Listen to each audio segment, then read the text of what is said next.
So Cody won it, Yep. and well, I guess we'll just move on to our next topic with Cody here. So he was doing an interview with Ariel Helwani today. This news broke recently, so he was basically asked about CM Punk and the Elite and Brawl Out, and basically what he said was like, he was like he has a great relationship with Matt, Nick, and Kenny, still does. It was tested by being young executives, it was tested by having different opinions on wrestling, but different opinions is what made it strong. That's what made us work.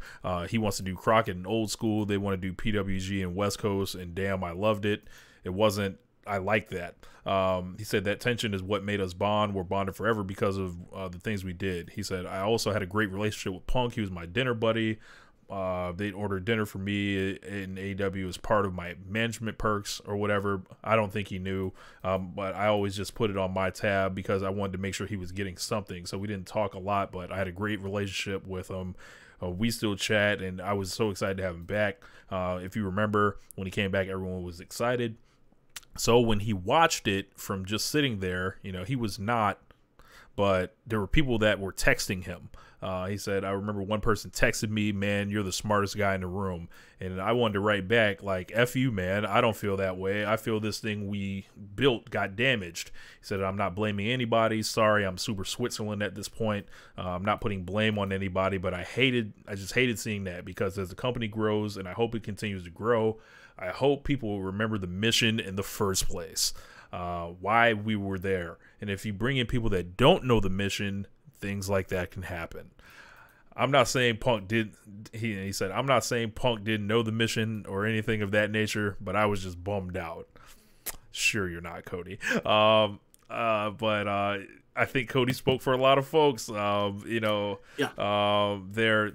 He went on further, like he was proud to, create a lot of jobs in wrestling. There's not as many jobs in wrestling as people think. Kenny kind of gave like kind of an answer kind of like that when I was talking to him as well, as far as like, I had asked him, was being an EVP still fulfilling for him? And he gave a pretty thoughtful answer there. So like they seem to like really be, big on this creating jobs in wrestling and basically helping people get money essentially out here. Yeah. I think in more detail, more specifically, like Cody mentioned, like 1,000 people that are hired for the AEW stuff during this thing you're mentioning. Mm-hmm. Yeah. So yeah. And I saw it earlier. He was saying no heat on Punk, no heat on Matt, Nick, Kenny, or Tony. I was just bummed out when I saw it. That's how we envisioned it. If you were at All In, the spirit of All In, if you ever lose that spirit, you're lost. And I think the spirit was gone in that moment. Doesn't mean you can't get it back, but it was just a bummer. I watched this thing and I was like, I can't disagree with anything he said. Was there a element of Cody reading the room and seeing which way the wind's blowing on this, and then positioning himself to be with that wind? I think that's definitely there, especially as he's headed towards WrestleMania, needing all the goodwill he can. You could afford to say it without saying it, which is what I think he said when he says the thing about, if you bring people in that don't know the mission, things like that can happen. Because this is a lot of stuff I've like talked about with AEW and the fallout of this whole thing from there, like where it's just like the spirit of the company. This goes back to Hangman in Punk, like that whole thing, like, and how it was just such a weird feud, and it was like it felt like it was selling out to capitalism and all this stuff. It was just like, there's something that, when you lose that, it's going to be kind of hard to watch this company the same way, because like this thing, it was built a certain way, and there's obviously going to be a day where that is gone. These guys are retired or something like that. And if this thing, just keeps going on and on. But I think there's a difference from like, guys choosing to step away on their own, retirements, going after, other opportunities in wrestling on their own accord, rather than like something like this leading to the excommunication of somebody. And I can't disagree with what Cody was saying at all here. Not only do I not disagree with what he said, I like, it makes me think of like the beginning of like, after that press conference, after All Out, it was All Out, right? Yeah. And I remember like in the first, like, you know, as the stuff was coming out about the fight and all that kind of stuff, and you know, they get the TV and everyone's been stripped of their titles. And I remember like Josh was saying like, "Yo, this is damaging." Um, and I remembered it and I was like, I didn't know if I necessarily agreed with it, but I definitely saw where he was coming from when he said it. Like Cody, what Cody said is basically like a more fleshed out expression of how damaging it was, as opposed to Josh like kind of saying like where this what this could be, and ultimately kind of feels like it like Josh is right.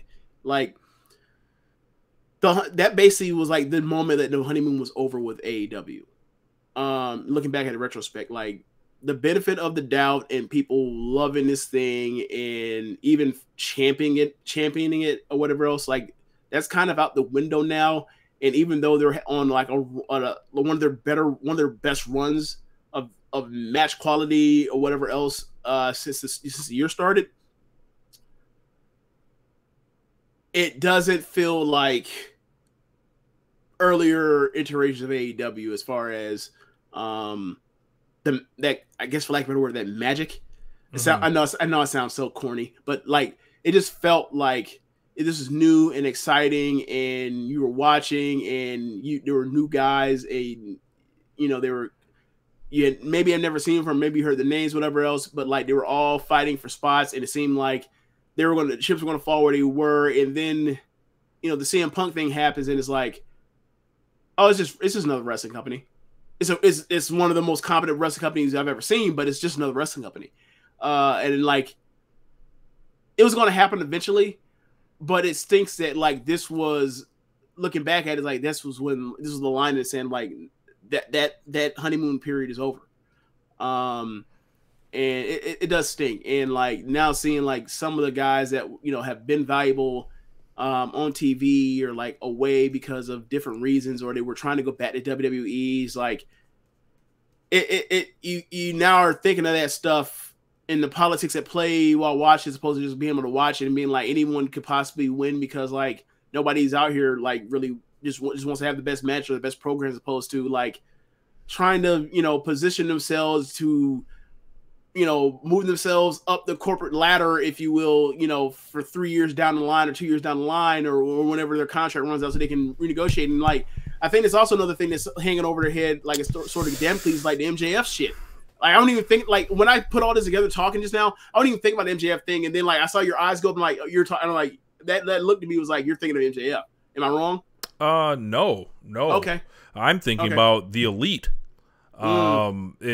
In knowing who's in added time right now. Kenny Omega's in added time on his contract right now. The Young Bucks are set to be re-signed, and I think if you know either one of those guys that you know when they're negotiating their contracts, I'm sure they're going to want to answer on, okay, what's happening with Punk? Are you bringing him back? And then whatever way that goes is like. Do you think they would really jump just to be like, I know he's not coming over here? Like, that would be hilarious. I take nothing off the table, like as far as them jumping at this point, because like in a couple months, Dave was talking about it.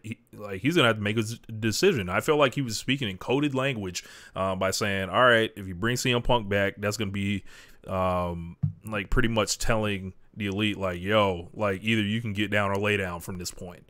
And it's like, I don't know why you would want to do that, but you know, if that's the way it goes, that's the way it goes. But you know, a lot of you can look at a lot of the presentation for the Elite, like they don't ever get to talk anymore. They don't ever get to really talk about their mission statement, what they're trying to accomplish, or anything. Like, you know, Kenny's lost a championship.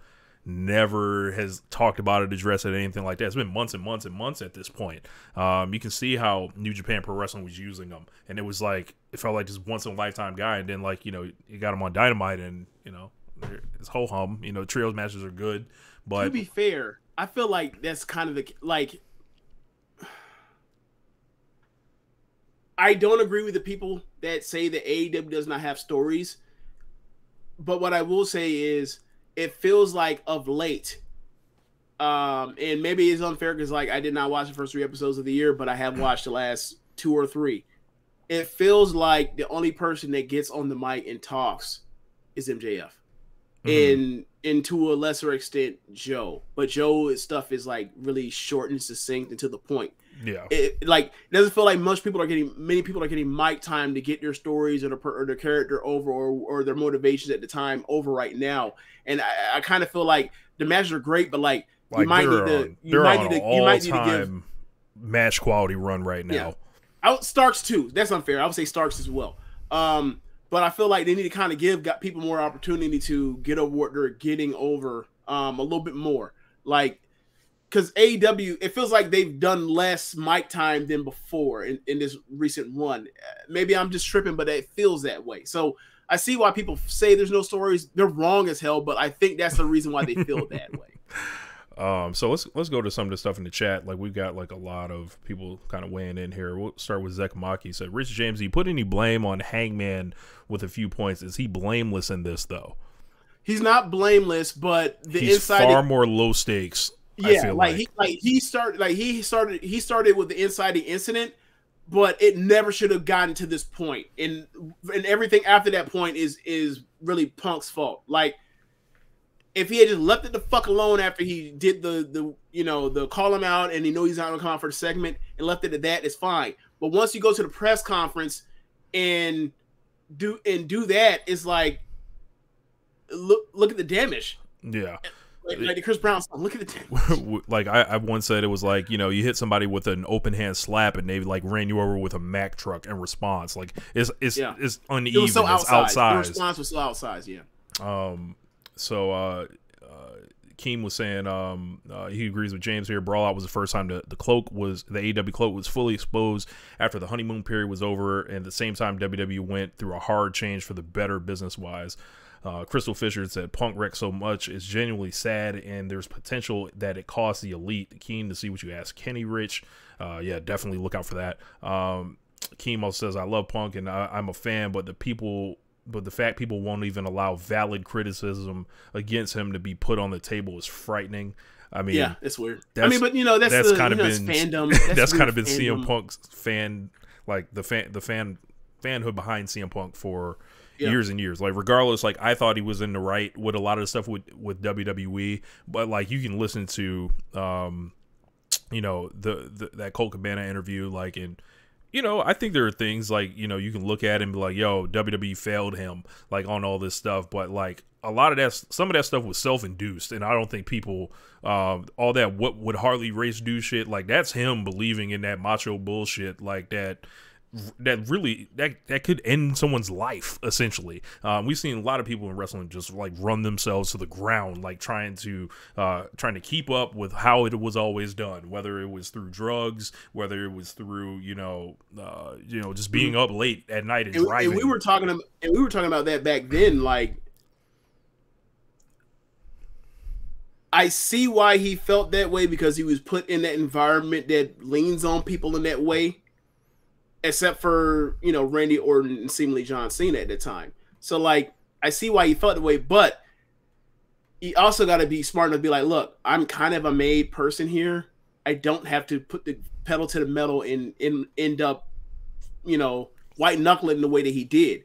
Mm-hmm. And, I get in, but it happens to so many people there that, like, it's like, this ain't a him thing, it's everybody, but it's like, y'all got to realize that, like, y'all don't have to do this yourself. And I think it's a broad part of it at the time. It's the only big major place to do it at now.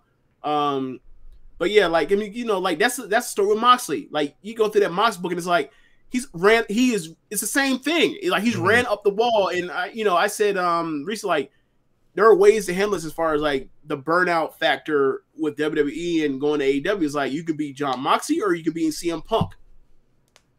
And we'll see after a certain amount of time where you lie on this. Like, do you legitimately just want to, like, do good wrestling and not be in stupid storylines or whatever else, or feel like you're put through have to jump through all these unnecessary hoops because they're so uptight there and with all the politics and all that kind of stuff maneuvering backstage and on screen?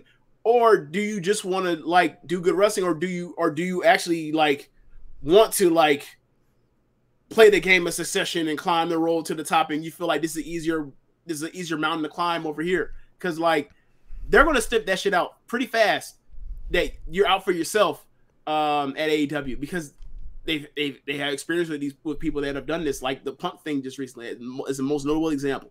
So over the years there'll be more and more people like getting exposed as like over time, or there'll be people that will be actually like be valuable additions and they'll just love their time Loyal in to the AEW soil. and all that kind of stuff. So we'll see how this we'll see how it goes. Like you can say right now, Bryan Danielson, not like CM Punk at all.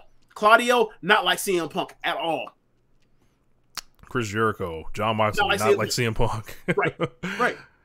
And that was the thing when Moxley left. Remember, it was like he's gonna be miserable because he's miserable everywhere he goes. And no, this is the happiest we've ever seen John Moxley. Chemo said, to be fair, like the subject in the comments was like the Elite really haven't been given much. They're like the C or D thing. He said, to be fair, they're given a licensed theme, and the Trios title back is overtures, but that don't mean it'll be enough. They definitely need a hot program soon. Crystal Fisher says the thing with Punk is he's based on his the thing with Punk is based on his mid-40s Midwest housewife passive Instagram stories. Yeah, those things are getting interesting, to say the least. And he has no interest in apologizing. What's the point? I think they were saying, if Punk comes back, he's got to apologize the way he disrespect the company. MJ does PR was good. Seamus Nova says, I don't think the Elite and Hangman are blameless in all of this, but next to Punk's blow up, the Punk's public blow up next to the owner of the company put this at a whole different level. Yep. Crystal Fisher says, some will tell you that Hangman's first shot was actually a response to numerous prior private shots by Punk backstage, Colt being replaced by Ace. I just don't feel comfortable like operating off that premise, because I mean that fully could be, but like it's just not, like we don't have that information. Right. Like anything with the Colt Cabana stuff, I don't care, because that shit was off screen. Adam Page brought that shit on screen. That's always gonna be on him, regardless of where CM Punk took it from there on. Like that's if when I say that Adam Page is not blameless, that's what I mean.